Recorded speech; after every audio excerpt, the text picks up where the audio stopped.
Hola a todos, mi nombre es Fernando de la Rosa. Yo básicamente he escrito un libro, bueno no, este es el segundo libro y este va de datos. Entonces me gustaría empezar con una pregunta. Levantar la mano, todos aquellos que penséis que vuestros datos son súper importantes. Levantar la mano, por favor. Vale. ¿Dónde los tenéis guardados? Tú que has levantado la mano la primera, ¿dónde lo tienes guardado? En ningún sitio. Está guay. Aquello que es súper importante para vosotros no lo tenéis guardado en ningún lugar. Segunda pregunta. Ahora, ¿cuántos de vosotros confiáis muchísimo en los datos? Levantar la mano. Vale, genial. Ahora vamos a ponernos en la siguiente situación. Vais de camino a casa. Sí, es tarde por la noche, estáis cansados y de repente el GPS te dice gira a la izquierda y tú siempre has ido a la derecha. Levantar la mano, ¿quién de vosotros seguiría las instrucciones del GPS? El resto pasaríais del GPS y básicamente os fiáis mucho más de vuestra experiencia por encima de lo que diga una tecnología de un tal Google conectada en tiempo real. Señores, he aquí el principal problema que tenemos con los datos, que los datos nos dicen muchas cosas, pero luego nos los pasamos por el forro, ¿sí? Entonces, mola hablar de datos, mola hablar de la consistencia de los datos, mola hablar de dónde los guardamos, pero el problema que hay detrás de todo esto es que si nosotros no somos capaces de confiar, no somos capaces de gestionar esos datos, toda esta historia no sirve absolutamente para nada. Esto aplicado al mundo empresarial pasa exactamente lo mismo. Los datos dicen una cosa, pero si el jefe se queda mirando y dice no lo veo, ¿qué pasa? No ocurre nada. Entonces, mola lo de los datos, gastamos un montón de dinero para guardarlos, para estructurarlos, pero básicamente si después no somos capaces de hacer un filtro y decir confío o no confío, todo esto de la tecnología, el 3 y el 4 y la revolución, pues nada, nos la pasamos por el forro. Empezamos con esto. ¿Qué opinas? Totalmente. No solo hay que almacenar los datos, sino hay que entenderlos. Hay que poder sacar predicciones, análisis, relaciones con ellos para precisamente luego pues, tomar esas decisiones informadas. Podemos tener unos datos muy sensibles, muy bien asegurados, pero si los olvidamos en ese cajón, siempre van a tener ese sitio estático, donde realmente tenemos que trabajarlos y ponerlos un poco en conjunto, ¿no? Para luego, pues eso, poder hacerle caso al GPS o no, o sí, pero tomar la decisión con sentido crítico. Es curioso porque muchas veces, no sé si es lo que piensas, asociamos a los datos a algo de empresa o algo de trabajo, ¿no? ¿Cuántos de vosotros sabéis cuántas horas habéis dormido hoy? Uy. ¿Cuántas horas habéis dormido hoy? Levantar la mano los que lo sepáis. ¿Cuántas horas? 5 horas, muy bien. ¿Sigue así? Entonces, mola saber el 7 horas, genial. Fíjate, sabemos datos de nuestra vida, pero luego hacemos algo con ellos o no. 5 horas está bien o está mal. Está fatal, ¿no? ¿Y haces algo por ello o no? Bueno, ser consciente, ¿no? Intentar irte a dormir antes, cambiar algún hábito, no. Entonces, fíjate cómo es curioso porque creo que tenemos mucha capacidad de mejorar sobre nuestros datos individuales y personales y esto nos ayuda a practicar para después en el mundo profesional. Tradicionalmente lo hemos hecho al revés. Tradicionalmente hemos dicho, a ver, los datos de la empresa. Uy, ¿cuántas visitas tiene mi página web? Vale, guay, eso es un dato. Sí, hemos ido pensando sobre ese dato, pero luego nos cuesta tomar decisiones. Entonces, la primera recomendación que me gustaría haceros es pensar en vuestro hobby, traducirlo a datos y a partir de ahí tomar decisiones. Y como aprendes, te das cuenta de cuándo te fías, cuándo no, y esto luego lo puedes derivar al mundo profesional. ¿Qué te parece? Muy interesante, claro. Al final, si vemos el modelo de comportamiento sobre cómo tomamos decisiones en el día a día, que después cuando, claro, yo porque vengo mucho de la parte de la conversión, optimización de la conversión, marketing, siempre explico el cómo se toman las decisiones por esa parte emocional. Pero realmente lo que nos mueve de forma inmediata es la dopamina, la búsqueda de placer. Y claro, yo puedo tener datos, no puedo tener datos, pero es que a veces te puede esa decisión inmediata, esa acción inmediata que te da esa recompensa fácil. Es curioso porque, a ver, otra pregunta sencilla. ¿Cuántos de vosotros, o sea, hay diferentes tipos de decisiones? La del GPS es como, bueno, va instantánea y ahí depende de cómo te sientas. ¿Cuántos de vosotros elegisteis a vuestra pareja con datos? ¿Alguien se queda? ¿No? ¿Nadie? ¿Uno? ¿Alguien levanta la mano por el fondo o ha sido un error? ¿No?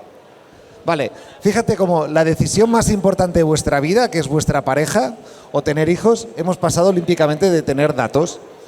La mitad de la felicidad de vuestra vida dependerá de esa decisión. Y resulta que nos dejamos arrastrar por el momento. Hombre, claro, ¿Sí? es que la decisión es absolutamente emocional. Bueno, fíjate tú cómo, ostras, es curioso porque las decisiones menos importantes igual sí, las más importantes igual no. Entonces creo que nos toca practicar un poquitín entre medio sobre algunas decisiones. Claro, y aprovechar. Acaba de llegar Daniel, nos falta aquí fantástico speaker, preséntate.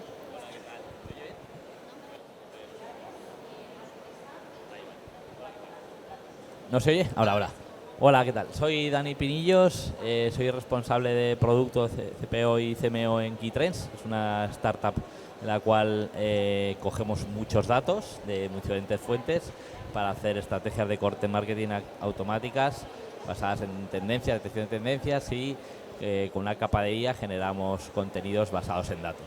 Acércate. Y nada, contaros aquí un poco mi experiencia en el mundo del data y luego en otra de marketing y IA.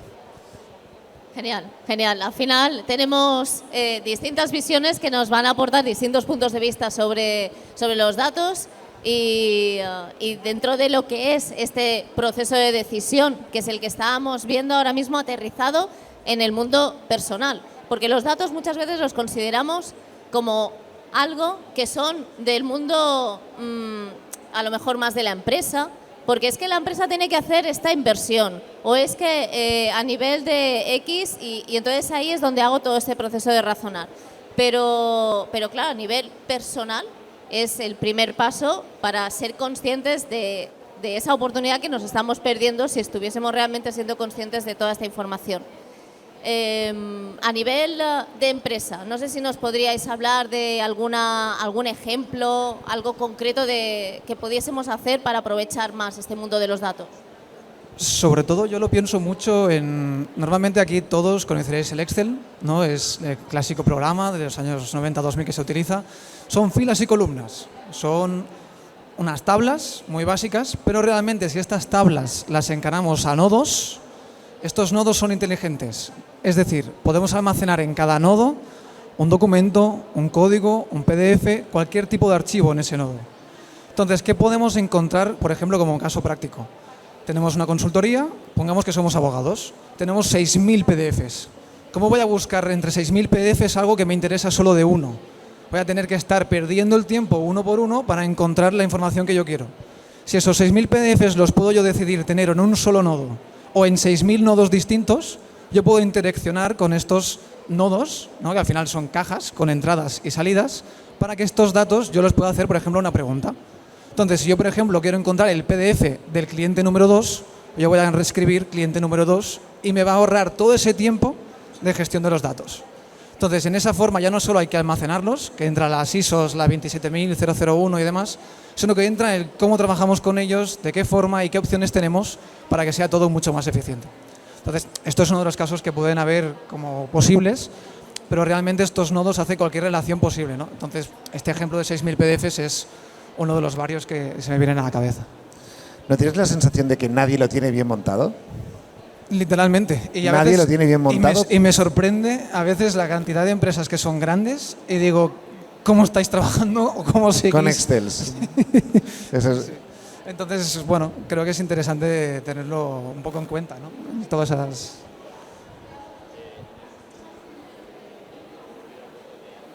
No, Ahora.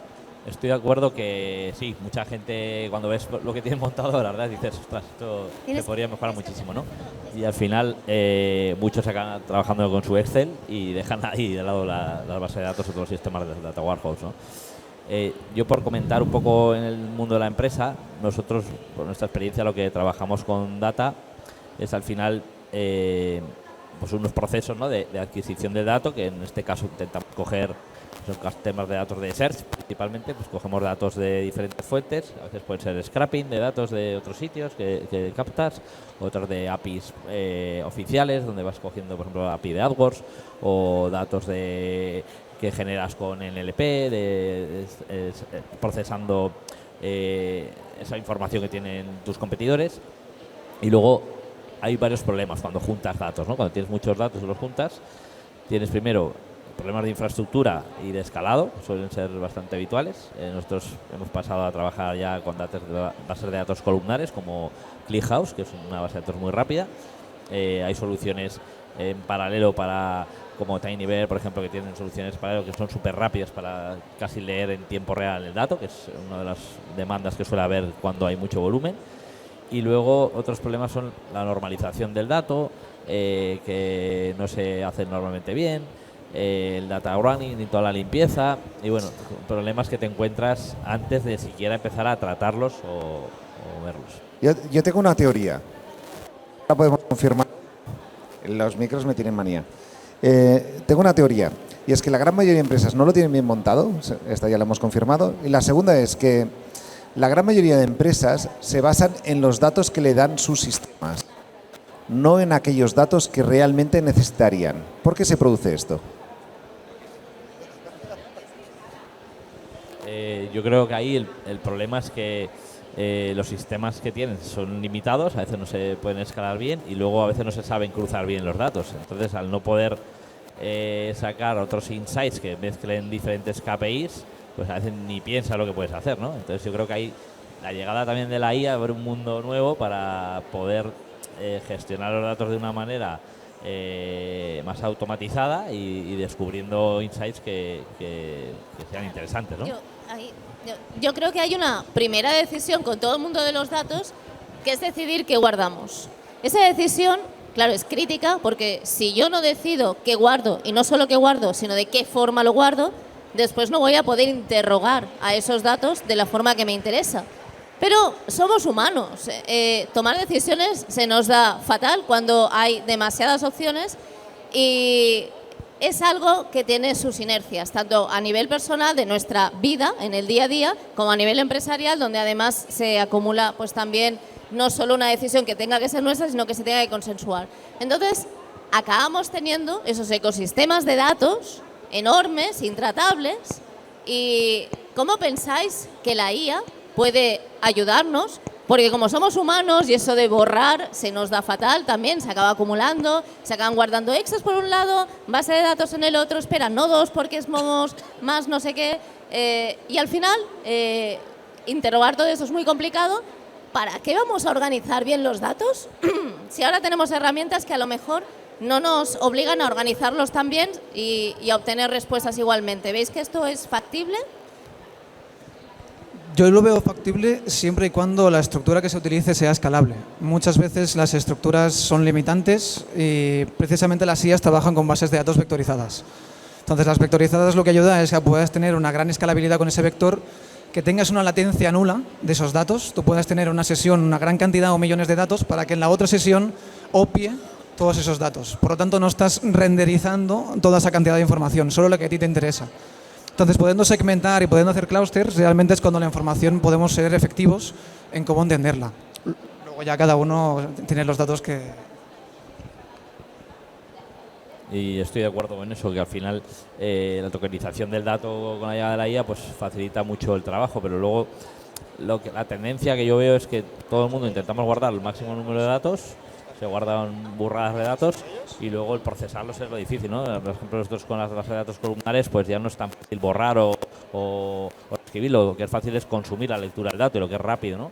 Y ahí tienes más problemas en lectura, borrados y otras cosas que son la SQL tradicional, ¿no? Pero lo que creo aquí es que lo que te va a permitir esa llegada de la IA es a interpretar cosas que no puedes ver fácilmente o interpretar patrones. Nosotros, por ejemplo, tenemos un sistema que basado en los datos de Search Console, por ejemplo, hemos montado un sistema que lo que hace es hablar con los datos. Hemos montado una aplicación que convierte de texto natural a SQL con unos agentes de LangChain por detrás que te permiten preguntarle a un chat, dime las páginas que más clics tuvieron el mes pasado referentes a, yo que sé, a ordenadores, y te da, o el juego que más se compró en un e-commerce el año pasado y tal. Entonces te da una información, es un asistente montado ya con IA basado en todos los datos, que te permite descubrir o buscar esos patrones o descubrir cosas que normalmente con un SQL normal pues te limita más por tu conocimiento, y al final el pensar con la cabeza, pensar un programador con un SQL cambia mucho, porque luego las consultas SQL son muy complejas cuando las quieres hacer más complejas, ¿no? Y eso ayuda mucho.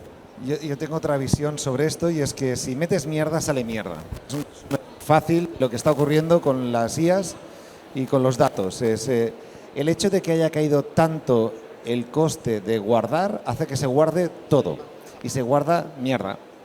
Y ahora decimos, no, la IA te lo arreglará y te lo pondrá en bonito. No, si metes mierda, sale mierda. Esa es la primera cosa. La segunda cosa es que creo que desde un punto de vista de negocio lo estamos haciendo mal. Estamos dejando en manos técnicas la responsabilidad de los datos, y es una responsabilidad de negocio. Lo que importa al negocio no es la vectorización, la escalabilidad, estos son requisitos técnicos. Lo que importa al negocio es responder preguntas de negocio. Entonces, continuamente nos encontramos siempre con la misma dualidad. Guardamos cosas porque las tenemos, pero un buen dato es aquel que responde una pregunta. Si no, no hay que guardarlo. Entonces, de repente deberíamos hacer una reflexión de ¿y este dato a qué pregunta responde?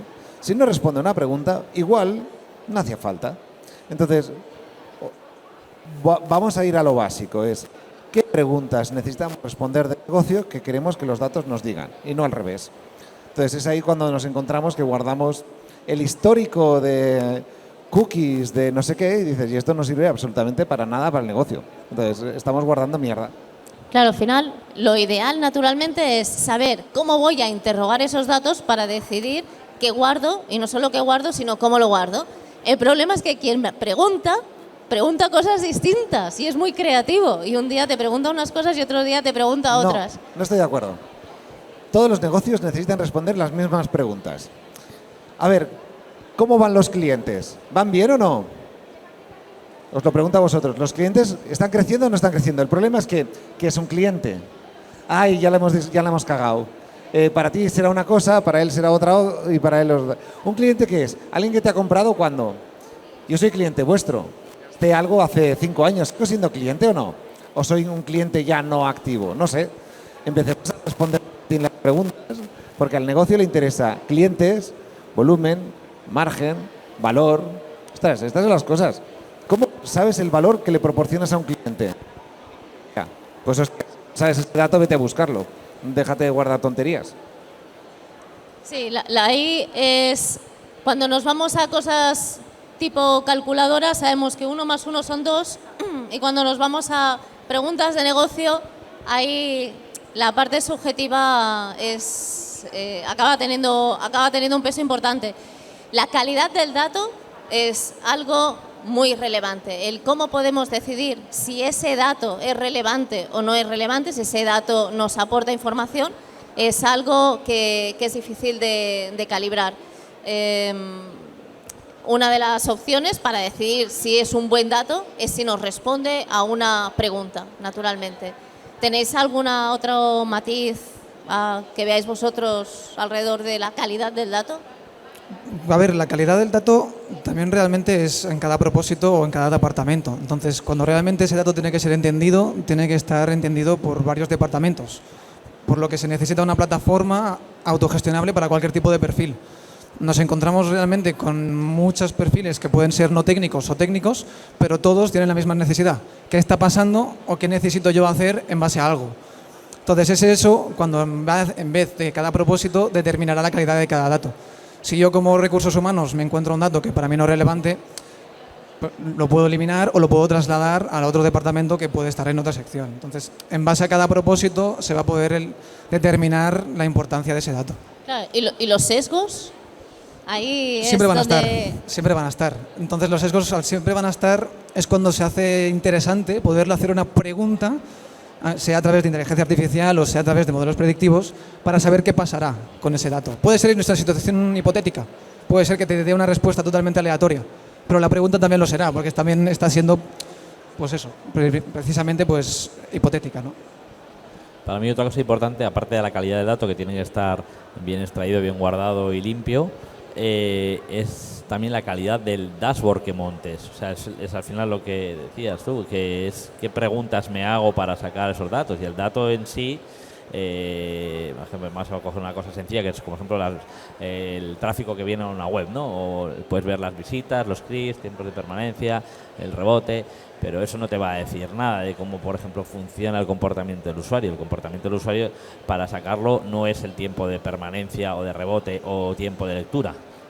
Son una combinación de KPIs que te darán un insight que realmente te pueda dar algo interesante, y será la interacción que haga relativa a una conversión o a una compra de ese usuario, porque si no se acerca al funnel de compra, por mucho que tenga calidad, bueno, igual puede ser informativo y engagement y tal, pero tienes que orientarlo a eso. Entonces, el problema que veo yo es que las herramientas y las interfaces que tenemos, y ya no te digo con la llegada, por ejemplo, de GA4, que ha complicado muchísimo la forma de consumo de datos, pero bueno, pasa con todas las herramientas prácticamente, igual las de Business Intelligence lo hacen un poco mejor, ¿no? Pero las interfaces son tan complejas de gestionar que la gente no sabe cómo configurar o cómo preguntar para sacar realmente lo importante, ¿no? Y separar el grano de la paja, que es la clave para el negocio. Y yo creo que, insisto, es que la IA va a venir a ayudar bastante en ese aspecto, porque va a poder entender ese lenguaje natural para poder descubrir cosas más fáciles. Yo creo que mientras le pongamos el acento a la parte técnica y no a la parte humana, tenemos un problema con los datos. Nadie lee los datos de la misma manera. Hemos puesto antes un ejemplo que es clientes. Una pregunta, ¿cuántos árboles hay en Barcelona? ¿Cuántos diríais? Venga, dime un número estimado. 500.000, fantástico. ¿Y tú? No me lo he preguntado nunca.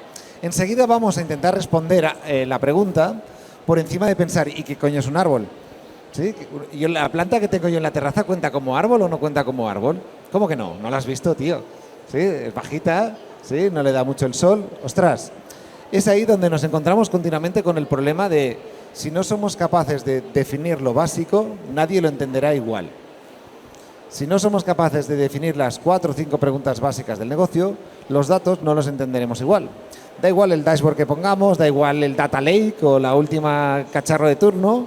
Si no somos nosotros capaces de situar los conceptos, es imposible entenderlos. Y no solo eso, sino que vosotros sois gente culta, con una formación amplia en temas de datos, pero si os vais a la empresa y miráis alrededor, ¿cuánta gente creéis que le saca el 80% de rendimiento al Excel? ¿Alguno? ¿Muchos? ¿Pocos? ¿Ninguno? Ostras, hay una incultura gigantesca en trabajar o leer datos, ¿sí? Entonces, la dificultad no está en la parte técnica, la dificultad está en la parte humana, ¿sí? Que no sabemos leer, no sabemos trabajar, no sabemos comunicarnos con datos, y todo el mundo da por hecho que eso ya está hecho.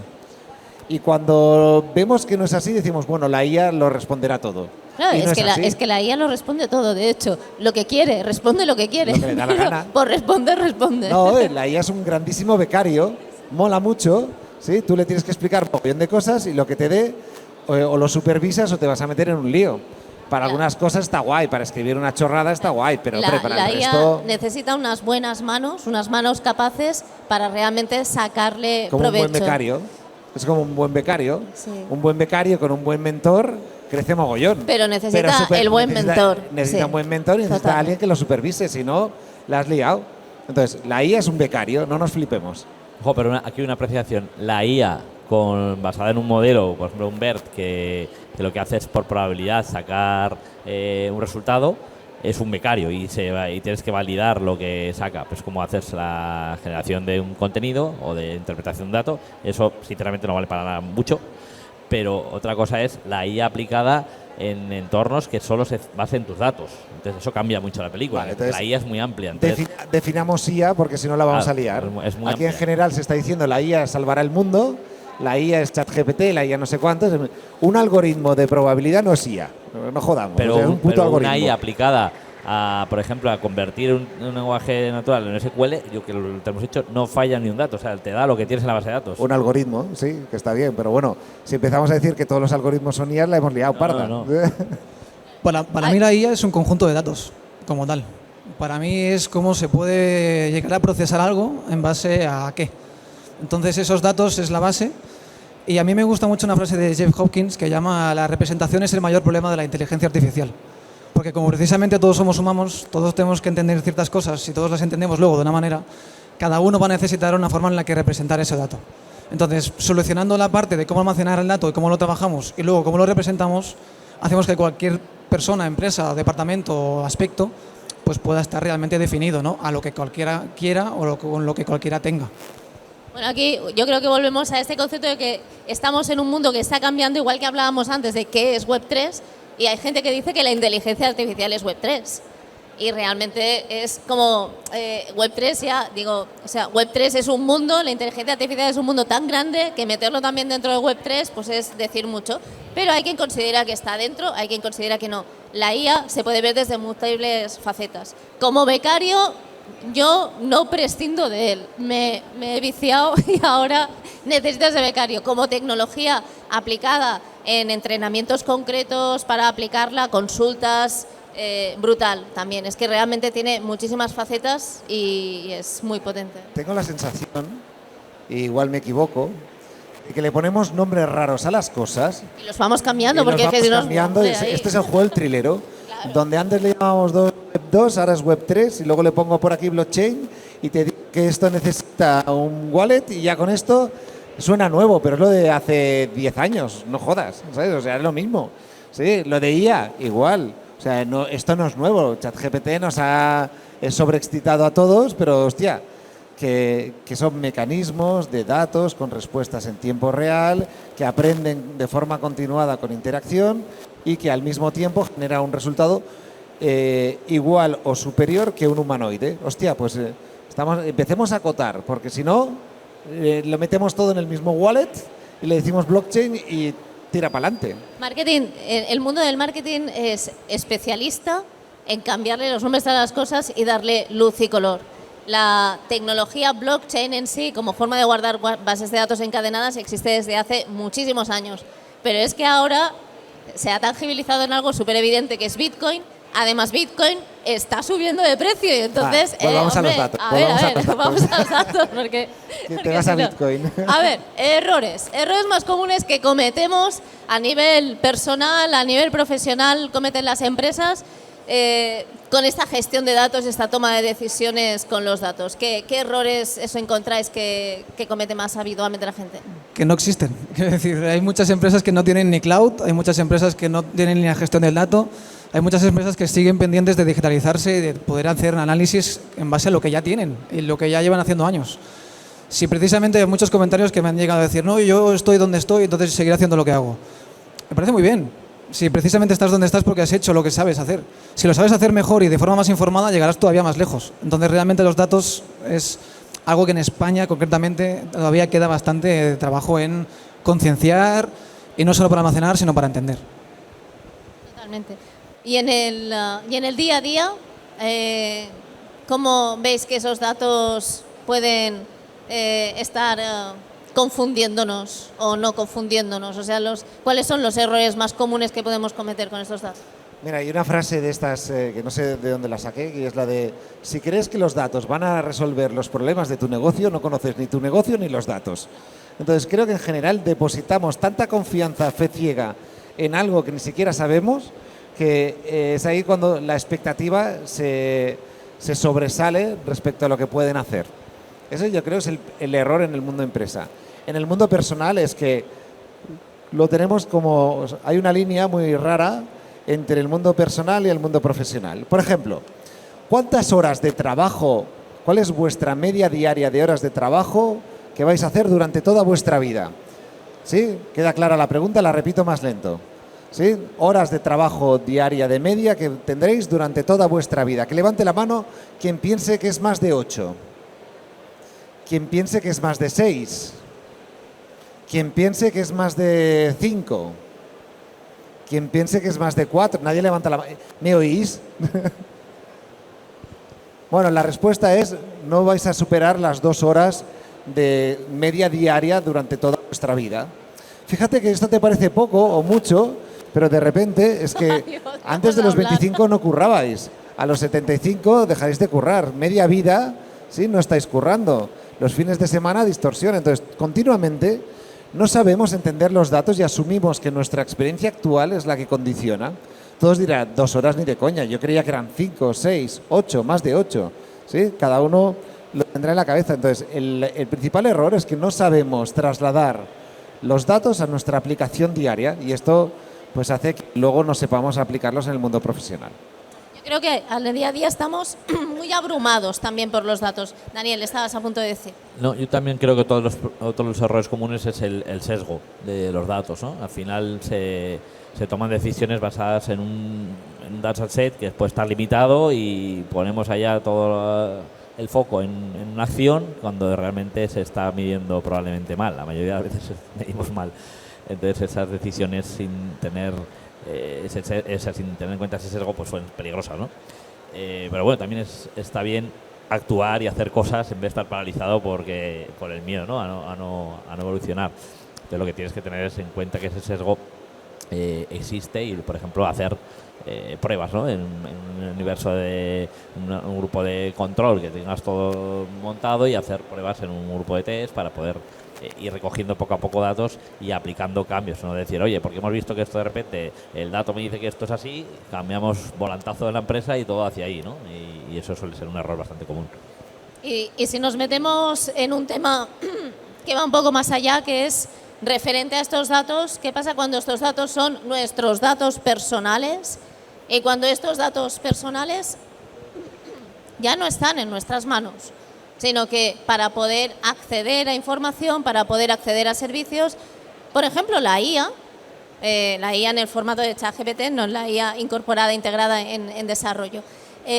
Claro, le estamos explicando muchas cosas. ¿Qué pasa con todos estos datos? ¿Qué nos diríais alrededor de esto? Yo intenté descargarme el dataset de todos los datos de mi banco. He hecho una cosa rara y es que he tenido el mismo banco desde hace 25 años. Cosas, eso es raro. Pero dije, oye, pues ya que qué guay porque así están todos concentrados, pero no los pueden enviar. No son míos, solo me dan el último año y pico. Ya está. Entonces, ostras, fíjate como que de repente vuestros datos no son vuestros, son de otros. E intenté descargarme los datos de mi reloj inteligente con todos los ejercicios. Y después de, creo que son 14 mails enviándole a la empresa, me dijeron que no me los podían enviar, que no eran míos. ¿Sí? Entonces, el principal problema es que nuestros datos no son nuestros. ¿Sí? Se los estamos regalando a otros. Y eso, pues a día de hoy, pues bueno, parece que no importa mucho. El dato de sueño tampoco. No. Hombre, pero lo de... Quiero hacer un mapa de cuánta pasta he ganado en mi vida y cuánto me falta para retirarme. Entiendo que todos tenéis la cifra en la cabeza de cuánto dinero necesitas para dejar de trabajar o para trabajar menos. Esto lo calculáis segurísimo en un momento. Entonces, ostras, hay datos que yo me gustaría saber que no puedo saber porque no son míos, son de otros. Ahí hay algo que no está del todo bien montado. Nada bien montado. De hecho, la Web3 es uno de los componentes que quiere trabajar.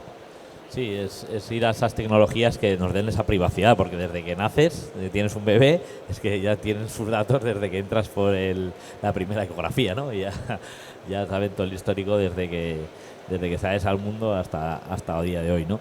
Lo que tenemos que hacer es protegernos con mecanismos que nos intenten tener control y limpiar esos datos o tener conciencia sobre todo y saber gestionarlos, pero es imposible. Es que nosotros somos el producto y ahí cuando tienes algo normalmente gratis y tú eres el producto, pues estás fastidiado ya. Sí, de hecho en la IA, sobre todo en GPT, se dice que el GPT borra toda la información que tú pasas por su chat. Esto te lo puedes creer, no te lo puedes creer. Yo os digo que de entrada no creo que los borre, porque precisamente hay modelos públicos y modelos privados. El modelo público precisamente se retroalimenta de todas las informaciones que él va recibiendo para luego ser probabilístico y te responde. Entonces tú tienes que tener la forma crítica de decir, yo estaba buscando la respuesta de un coche grande y me ha dicho un coche rojo. Las dos no son incorrectas, pero una es la que yo buscaba y por tanto es la certera, ¿no? Luego hay los modelos privados, los que una empresa cualquiera pueda coger, dile con modelos ya publicados en plataformas o crear una propia, pero claro, eso implica tiempo, eso implica dinero, implica otra infraestructura y implica otras cosas que al final, pues claro, son costosas y termina siendo un mundo. Y al final es más fácil pues usar GPT y los datos, pues bueno, te vendes a ellos, básicamente. por comodidad, por acceder a un servicio, por X, y los vamos cediendo ya de forma absolutamente inconsciente. No sé si nos diríais alguna herramienta que diríais, mira, esto es algo que os aconsejo tener en mente porque esta herramienta nos aporta valor alrededor de los datos. Yo lo primero empezaría por las VPNs o por sacar fuera de donde estás navegando tu identidad, ¿no? Sería el primer punto. Y luego, bueno, pues hay muchas herramientas, pero empezaría por eso. La VPN para ganar privacidad. Eso es. Entornos más privados y luego, pues bueno, al final es que si has entrado a un servicio y te has registrado para conseguir algo y has puesto tus datos, ya no son tuyos, decías tú. Ahí ya estás ya muerto. Entonces, pues ir a alternativas que normalmente suelen ser open source. Pero bueno, es que luego está todo tan manipulado que no saber de dónde luego qué hacen con esos datos en ecosistemas más libres y tal. Ahí siempre es complicado. Hay que documentarse, pero realmente conseguir una vida digital que sea más seudónima y que sea más privada para vosotros es posible. Ya digo, las cosas no son nunca blancas o negras, siempre hay gamas y grises, pero sí que vale la pena, la tecnología está. Hay que, pues como todo, pues dedicarle un rato para ver cómo funciona, pero cada vez más ganaremos entre todos una vida más libre, más nuestra, si somos conscientes de que nuestros datos son nuestros y que nos tienen que ayudar a tomar decisiones, nos tienen que ayudar a que nuestro día a día sea mejor, a que la empresa nos funcione mejor, a darle mejor servicio a negocio para que pueda interrogar los datos, etcétera. Pero bueno, es que hay un valor muy grande detrás de los datos que estamos regalando todos los días. Sí, la regalamos y luego vienen juicios de grandes empresas como Facebook a ser demandadas porque a saber qué hacen con los datos, ¿no? Es la base y es el petróleo de todo. Internet está en base a la publicidad, en base a las marcas y todas quieren saber tus preferencias y los teléfonos luego te escuchan. Claro, hay muchas formas en las que podernos proteger o las que podemos plantear maneras. Yo vi algunos casos, y es algo muy sencillo, de cómo una web, para que no hagan scrapping y no sepan la información de tu web, le hagan una foto y eso sea estático, por así decirlo. Entonces, que realmente todo ese diseño sea un bloque para que ese scrapping no se pueda llegar a hacer. Es un ejemplo muy sencillo, pero de algún caso en el que, pues bueno, algún cliente lo ha pedido porque lo necesitaba. Yo con el tema de derechos de autor me parece también muy divertido, que a lo mejor se aleja un poco del tema de datos, pero ahora que dices eso, claro, imaginemos que has escrito un libro. Este libro sobre los datos, súper interesante, que os lo recomiendo a todos. ¿Qué pasa si yo cojo esa información que tiene derechos de autor y la subo a la blockchain de Bitcoin? Y después viene un juez y dice, es que esta información tiene derechos de autor, no puede estar en la blockchain de Bitcoin. Claro, ¿qué hacemos? No hacemos nada. Aplaudir y decir, vaya tiempos más extraños que nos ha tocado vivir. Yo tengo una teoría de que yo llevo escribiendo, y aquí tengo que agradecer a Interdigital, que es donde está hospedado mi blog, desde el año 2001, es decir, 23 años escribiendo un blog. No está mal, ¿eh? Todo ese contenido se lo ha chupado ChatGPT y yo no puedo hacer absolutamente nada. ¿Sí? No pasa nada, o sea, hay que asumirlo, que la gran mayoría de tráfico que pasa por la web son robots de Google o son otros maquinitas recogiendo datos y chimpún, y no puedes hacer absolutamente nada. Mira que pone copyleft y que es importante y tal, pero nada, se lo pasan por el forro.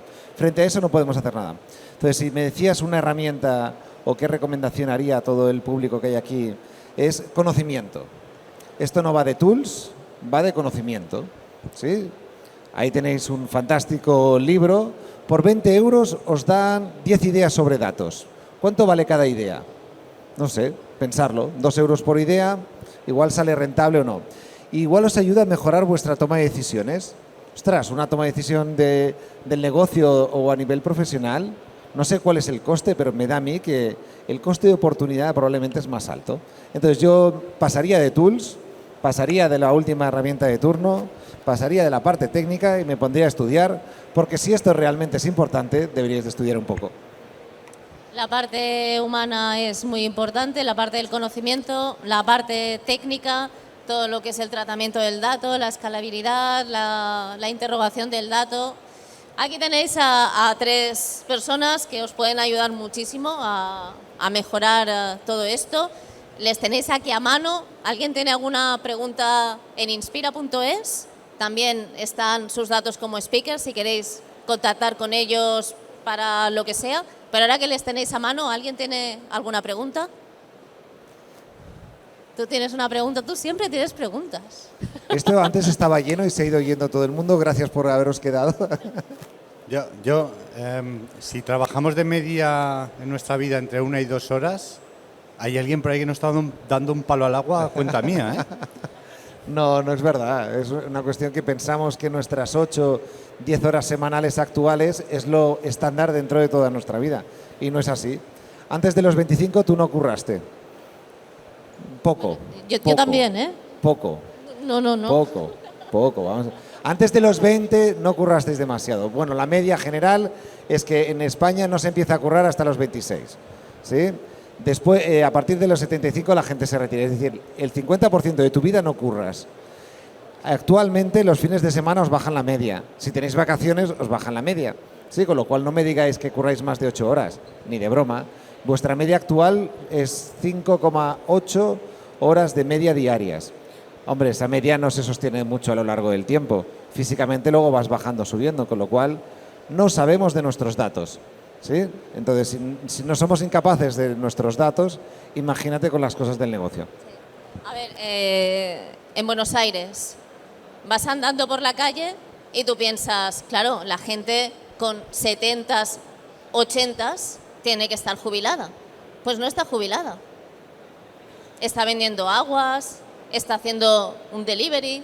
Curiosísimo, como nosotros somos una sociedad que tenemos súper interiorizado, que tenemos incluso la palabra derecho, usar la palabra derecho a jubilarnos, y bueno, es algo que no es algo ni siquiera habitual en todas partes.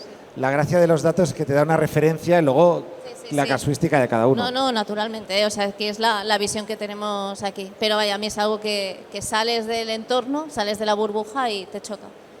Pues continuamos la conversación en el Discord. Si queréis entrar, aquí estamos para resolver dudas, para ayudar. Todo lo que está pasando ahora está generando un cambio disruptivo. Queremos, entre todos, colaborar. Eso es lo que siempre nos hace avanzar. En inspira.es les tenéis a ellos como speakers, que a mí de forma totalmente desinteresada. Aquí el objetivo es que aprendamos todos. Muchas gracias. Gracias. Y muchas gracias a vosotros por venir.